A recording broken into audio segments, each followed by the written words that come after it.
guiding you through a potential nightmare. For us, it's more than a case, it's personal. Nearly 15% of American women will suffer from an eating disorder by the time they are in their 50s. That's a frightening statistic for the daughter, granddaughter, wife, or even mother in your life. In Chattanooga, Focus Treatment Centers helps women and men overcome eating disorders every day.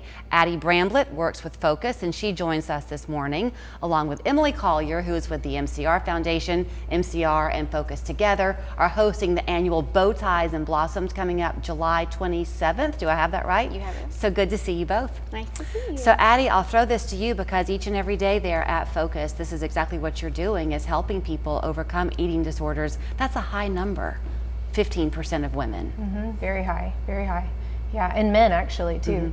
So we see it every day. So this partnership that the two of you have, it's a long-standing one. You're helping in the true recovery of it. You, Emily, at MCR are helping with kind of facilitating the right treatment for the person in need. Is that fair to say? Yeah, we are more on the prevention side, so we do a lot of education, especially with younger kids in schools and middle school and high school. We don't talk about eating disorders per se when we go talk, but we talk about loving your body and just planting those seeds of positive body image and self-esteem early, so that hopefully we don't have to, we have a great partnership, but hopefully we can catch some of these on the front end before they get to Addie. This is a topic, we talk about this often on 3+U, and Emily is always on ahead of the different fundraisers that they have for MCR, so it's probably not a new conversation for our viewers to hear.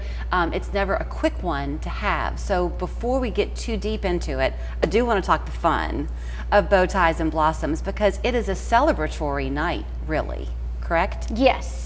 Yes, I mean, it's, it's a celebration of just what we do together in the community, and just kind of to create even more awareness about the fact that we're here. I meet people a lot of times, they're like, oh, I didn't even know, the MCR was here. What a great resource. And it's, this next year will be our 20th year. So, and same for Focus. So yeah, it is a celebration and awareness of just an opportunity to come together and support these organizations. So before we get into the conversation too much more, here's what you need to know. Mark your calendar while there are still tickets available for July 27th at the Reed House, a beautiful venue, always a band, great food, lots of dancing, some emotional reminders of why you are there. And one of the reasons, Addie, that this is so important to talk about is that often people who are struggling with eating disorders do so quietly, and the people who are in their lives and their friends and family don't realize what they're going through. Is that right? That's right.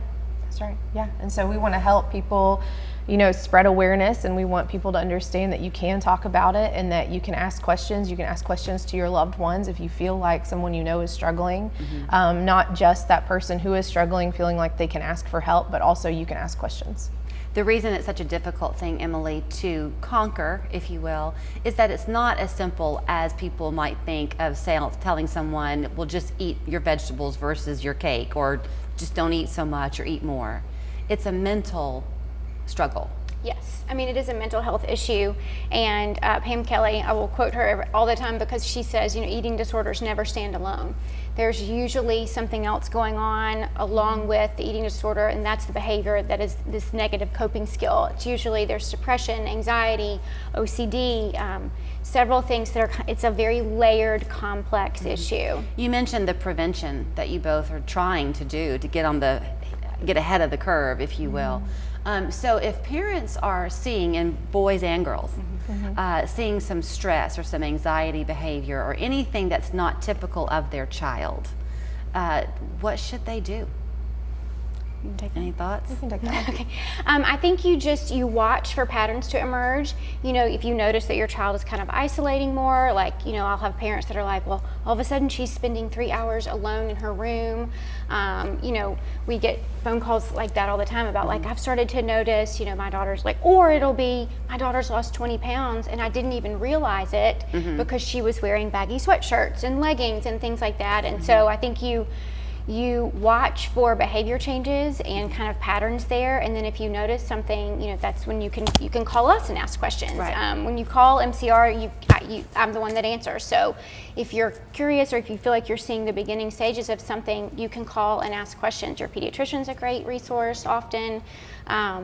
So yeah, if you just... And at Focus, Addie, tell me if I'm right or wrong, but I think part of what y'all also do is you do try to be that support, not just for the person walking through the eating disorder, but the family too, because they have to understand how to help, and it's not easy. Oh yes, so Focus is we really push family involvement, and so we want to make sure that we're not only involved in the patient's life, but also helping support the family or just the support system. So it may not be a family member, it could be a partner or a spouse, it could be just the loved one, but we want to make sure they are getting education, they're getting awareness, but we're also supporting them and helping them understand how to communicate, how to get more education, and how to also support their loved one as they're going through that. It was telling to me when I found that statistic about the 15% of women by the time they're in their 50s, and my takeaway was that does not mean that this is a teenage issue. This is an adult woman issue as well.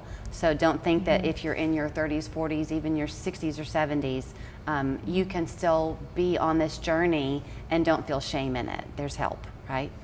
Absolutely. How do we get our tickets to Bow Ties and Blossoms? So you can go to www.bowtiesandblossoms.com and purchase tickets. And if you are out of town, we do have a raffle, and you don't have to be present to win. So there's a raffle for a $2,500 American Express gift card. So you can buy tickets, raffle tickets on that site as well. So if you can't come that night, but you would like to support, that's a fun way to do that. And part of the monies that they will raise will go towards this prevention effort they have. They are involved in schools, they're expanding all the time, trying to teach our kids how to be proud of who they are and love themselves as they are. Thank you both. Thank you. Thank you. Before you fire up the grill this weekend, be sure and stick around. June Pewitt is back on the show with the UT Extension, giving us some tips on how to make sure that hamburger is really cooked the right way. We're back in a minute. Affordable dentures and implants summer savings. Right now, new denture wearers can get a free upgrade to our premium denture for the price of an economy. Call today. Offer ends July 22nd. Go ahead and smile. Trying to remember a strong password is hard. Hiring Morgan & Morgan for your injury is easy. Too many attempts. Morgan & Morgan, the choice is easy. We're spreading our wings. Introducing new Chicken Deist hand-breaded chicken combo starting at $5.99. Freshly made for a crispy outside and tender inside. The chicken tides are turning when the captain is clucking. Captain D's. Aspire Dermatology here at Grandmother's House. We're here to spill the sweet tea about how to have healthy skin. First, cover your skin. It's black. 80% of skin aging comes from the sun. If you do nothing else, sunscreen and protective clothing. Also, if you're going to avoid one thing, it's fragrance. And get your skin checked regularly. Skin cancers can be